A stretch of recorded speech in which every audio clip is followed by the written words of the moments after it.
Hello बच्चों, कार्यपत्रक संख्या 8 विषय बस की यात्रा।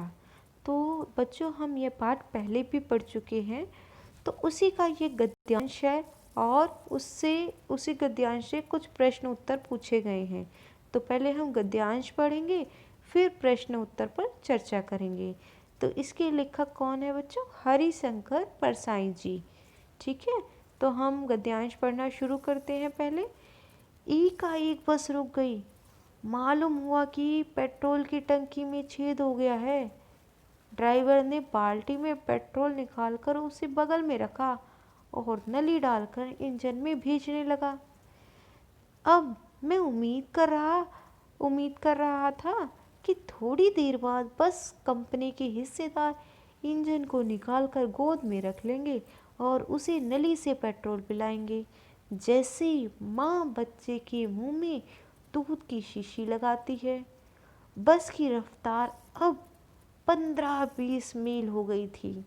मुझे उसके किसी हिस्से पर भरोसा नहीं था।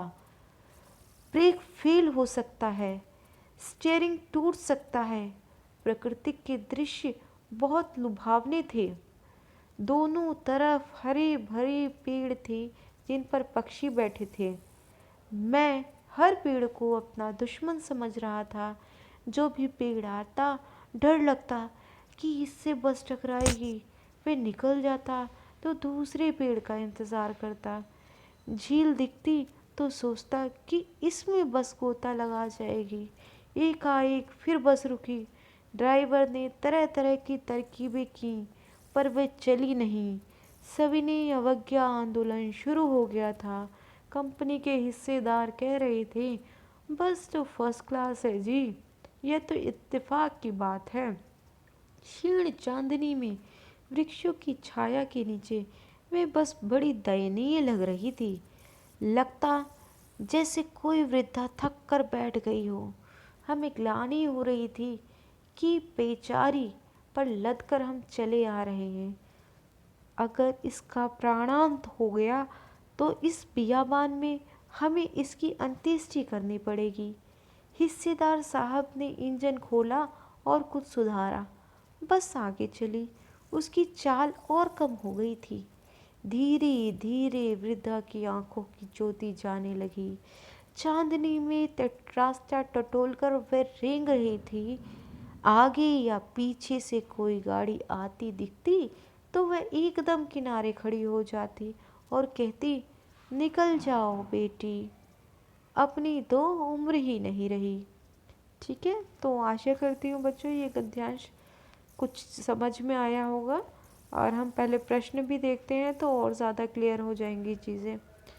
पहला प्रश्न है, बस अचानक क्यों रुक गई? तो पहला प्रश्न का उत्तर आपको पहली ही लाइन में मिल जाएगा, क्योंकि पेट्रोल की टंकी में छेद हो गया था। तो आप ये लिख सकते हैं कि बस अचानक इसलिए रुक गई क्योंकि पेट्रोल की टंकी में छेद हो गया था।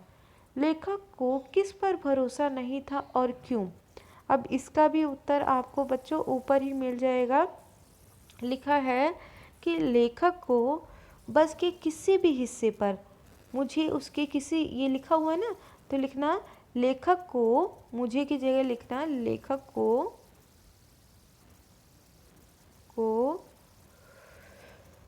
बस के, उसके मतलब बस के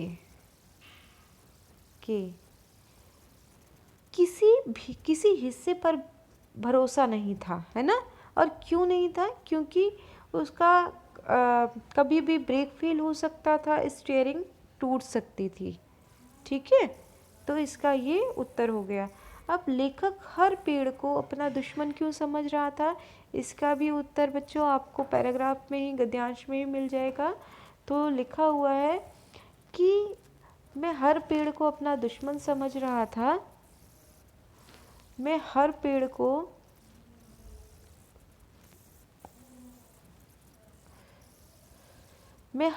को अपना दुश्मन समझ रहा था। जो भी पेड़ आता डर लगता कि इससे बस टकराएगी, है ना, इससे बस टकराएगी, और वह निकल जाता तो दूसरे पेड़ का इंतज़ार करता। तो आप इसका उत्तर क्या लिख सकते हैं कि लेखक हर पेड़ को अपना दुश्मन इसलिए समझ रहा था क्योंकि उसको लगता था कि बस अब इस पेड़ से टकरा जाएगी। अब नेक्स्ट क्वेश्चन यानी चौथा प्रश्न है, लेखक ने बस को बेचारी क्यों कहा?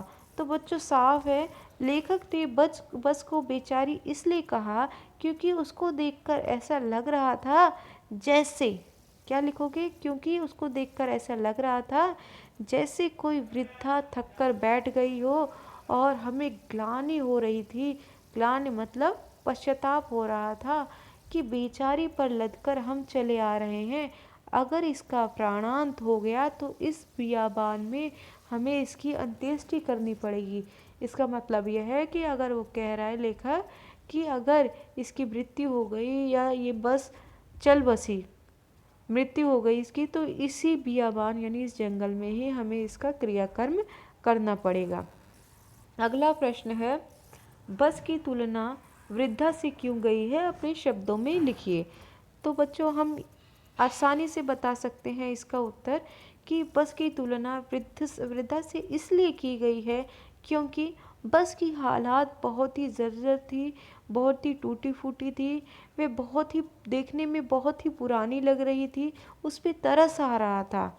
मतलब उस बस को देखकर उस पर तरस आ रहा था। वह बस लेखक को बहुत ही दयनीय लग रही थी, तो इस वजह से बस की तुलना वृद्धा से की गई है। एक पॉइंट और लिख सकते हैं, बस को देखकर ऐसा लग रहा था जैसे कि वह गांधी जी के सविनय अवज्ञा आंदोलन एवं असहयोग के टाइम की रही होगी।